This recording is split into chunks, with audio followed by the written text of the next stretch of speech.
Good evening to all of you and welcome to the IEM Poland Qualifier Stage 3. The brackets are stacked. This is merely round number 1, ladies and gentlemen. We already have two incredibly talented players here to showcase their skills in a best of 3 match for you guys. Spawning over here in the top left corner of the map is the green Terran player from Toronto. We have LucifroN.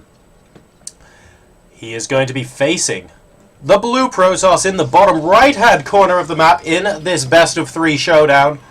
Sponsored by the Republic of Gamers, ladies and gentlemen, we have Elfi. So we're going to be beginning with a little bit of heavy TVP action even.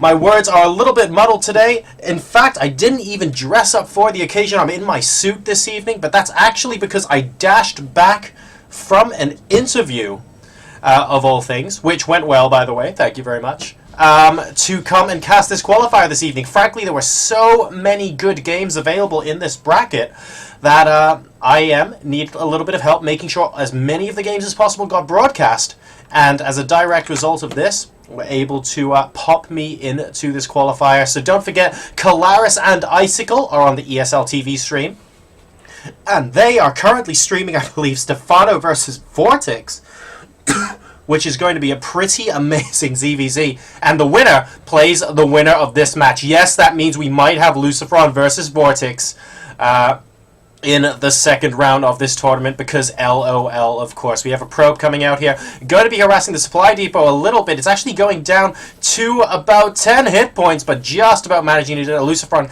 having to micro his SCVs ever so slightly to make sure that no harm actually gets done. The barracks will complete. First Marine is going to pop out, and Elfi will not be able to scout too much at all. No gas being taken from LucifroN just yet, as you can see, so this is likely just going to be a 1-Rax gasless expand.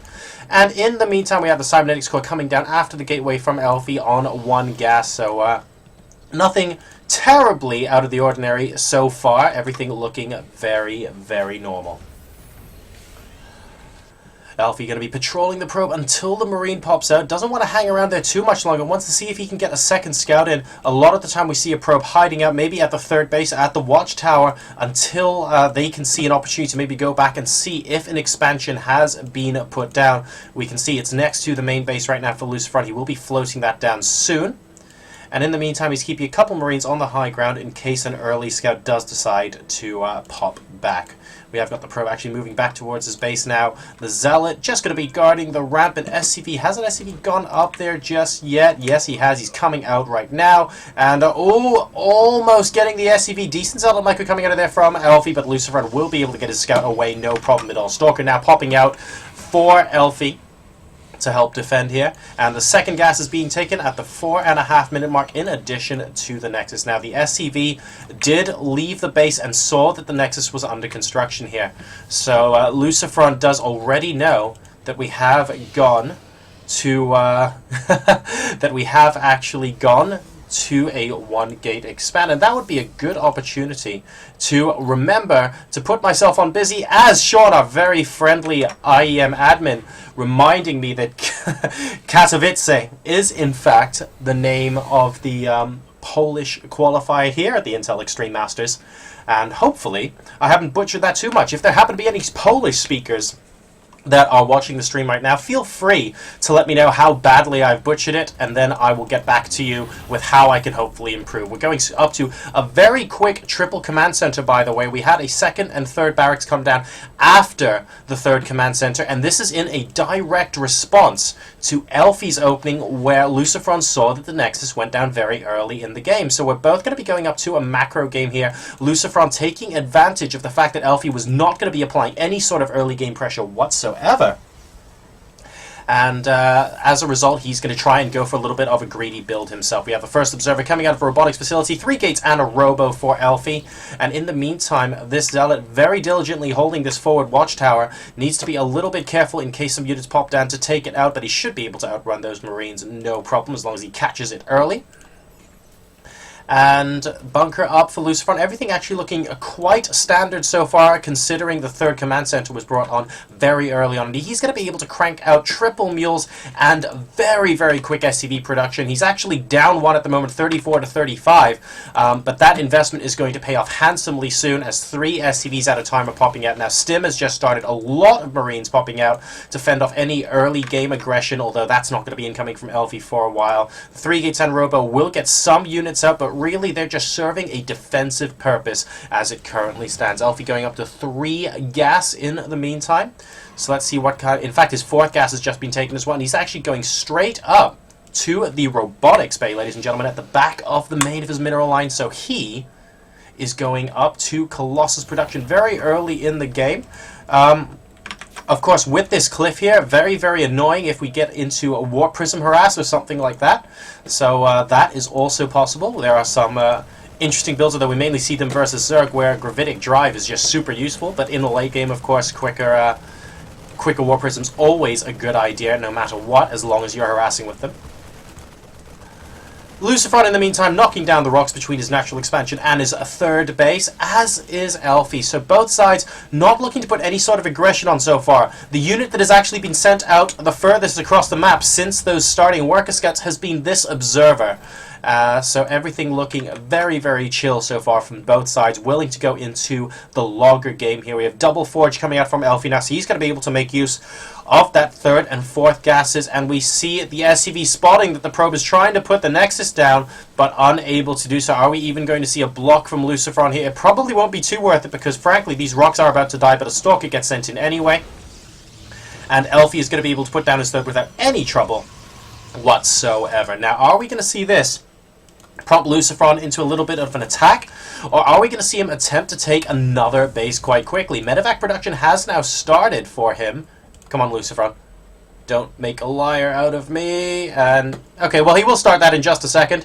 A lot more barracks being added on now, and there we go. Double medevac production out of that reactored starport. We also have combat shields on the way as well. So the first medevacs popping out, joining the army, and then having a small poke out isn't too unreasonable here, because if we take a look at the production tab, we can see 1-1 is about 45 seconds away from completion. These medevacs are going to join up with the army, and then they will be able to move out as the combat shield finishes as well. Still takes about a minute, but he still has to walk across the map. In the meantime, Elfi moving out with 1 Colossus here, and this Marine is going to discover very quickly that this is not a healthy place for him to be right now, but in his drunken madness after consuming his stim pack, decided that he doesn't care either way.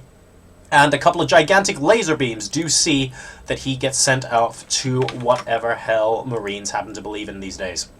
3 more gateways and the Twilight Council coming out, presumably for a couple more upgrades as well, popping out from Elfi, because he did go for that Double Forge, of course. So that takes him up to 6 gateways in the main base. We've got the Double Forge here. 1-1's about to complete as that Twilight Council finishes. 5th and 6th gas is being taken for our Protoss. The current worker count is 67 to 63 in favor of Elfi at the moment. And I have to say, I'm slightly surprised that LucifroN isn't on about 10 more SCVs at the moment, because he did go for that early triple orbital, but maybe my timings are just a little bit rusty. No biggie at all.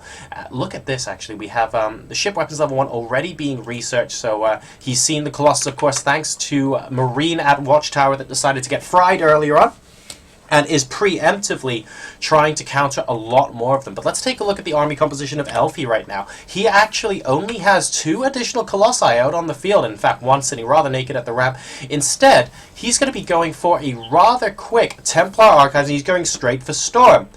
Now, this is interesting because what Elfi is trying to do here is goad LucifroN into making an awful lot of Vikings. The first 4 are popping out for LucifroN now. Let's see if he continues making them after the first 4.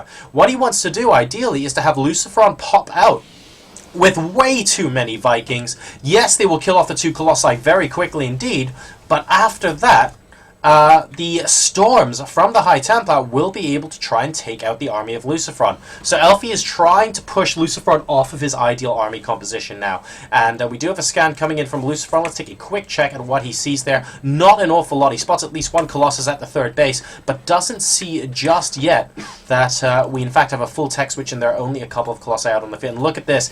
Double starport with reactor and 4 Vikings at a time being produced. So now a lot of this engagement will come down to how much supply LucifroN is using into those Vikings. If he basically makes way too many for 2 Colossi, then Elfi's going to have a stronger ground army. That will be very important for him moving forward. But luckily, we also have LucifroN going Ghosts, and the Mobius Reactor is about to complete. 5 Ghosts will be able to provide EMPs necessary to take out an army such as this, especially if he gets great EMPs on those Sentries and High Templar, not allowing those Storms and Force Fields to go down. And it looks like we have a little bit of an engagement out in the center of the map here. LucifroN just gauging exactly what's happening at the moment. Does a scan, picks off the Observer that was on top of his army for practically the entire game here, and we have Guardian Shields going up. Elfi has decided now is the time to attack. Are the goats out yet? I see no massive EMPs. A lot of energy used here so far. Great storms, but is it going to be enough? So much of the bio is on red health, but the Zealots have evaporated as well, save for about 5 or 6. It looks like it's just going to be enough. And Elfi pushes LucifroN back before those ghosts can come in. Ooh, nice EMP into the army composition. A couple of Archons now going to try and follow up as well. LucifroN down to 107 supply. Elfi on 147. Nothing but Marines and Marauders being produced now from LucifroN, but Elfi is switching back into double Colossus production. He also has 3-3 on the way. 2-2 upgrades at the moment for our Protoss player, as well as 2-2 for LucifroN. The dust settles. Elfi has about a 30 supply advantage at the moment, as diligent, hardworking Zealot does not even realize the battle is over. Busy working away at that refiner. He will get taken out, and both sides are resetting. Now, we have got a higher worker supply here for Elfi, 77 to 68, and a lot of those Vikings at the end of the battle for LucifroN didn't do that much after the first couple of Colossi were down, so he might be switching to a more ghost-heavy composition now, and if he does that, that would be the perfect time for Elfi to go into this double Colossus production, so we can see them streaming in to his army now. He's also taking his 4th base simultaneously. And LucifroN, in the meantime, he is rebuilding Vikings, so he does anticipate that Colossi will be out on the field, but let's see how many he makes this time around. He's going to be prepared for the kind of engagement he wants, but will he have the size of army required to push back this huge Protoss death ball? We can see a beautiful pre-split coming in from Elfi to try and stop EMPs from killing off a lot of his army in advance. Guardian Shield going out now, and he's going to be pushing against the 3rd base. If this attack succeeds, it's likely that LucifroN is going to lose the game. A couple of speculative EMPs gets a few units, but not too many at the moment. Archons targeting down those ghosts, and a good hit EMPs in the middle of that army, but the DPS from Elfi is huge at the moment. That choke point created by these barracks is providing a beautiful place for him to storm. Does he have additional storms available at the moment? Yeah, it doesn't look like it. He is backing the army up into a corner, but Elfi still has a 25 supply lead. Archons and Zealots now leading the charge. This bio army is slowly starting to melt, and the SCVs get pulled from LucifroN at the 3rd base. Elfi still on 150 supply here, but he is forced to pull back. Blink now being researched. The Colossus does get picked off on its retreat here. Elfi, in the meantime, has got his 4th base up.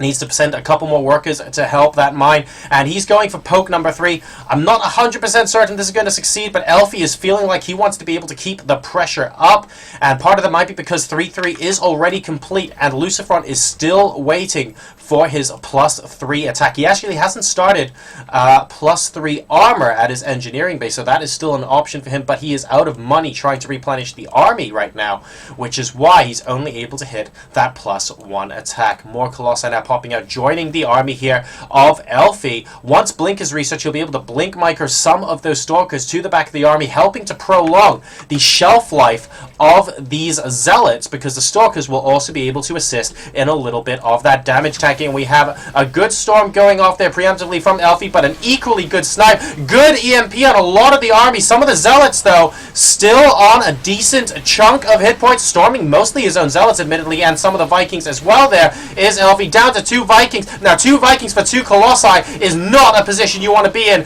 as a Terran player, and Elfi is finally going to be able to force LucifroN back. It looks like he has a decisive advantage in this game at the moment. The supplies are 168 to 99, and Elfi is in. Oh, nice EMPs there. Is he going to be able to stave this off for a while longer? Yes, he is. Clutch EMPs coming up from LucifroN at the end, but look at this, a massive warp in of Zealots now with charge coming in to attempt to clean the bio up, and LucifroN down to 72 supply. GG, Elfi wins game number 1.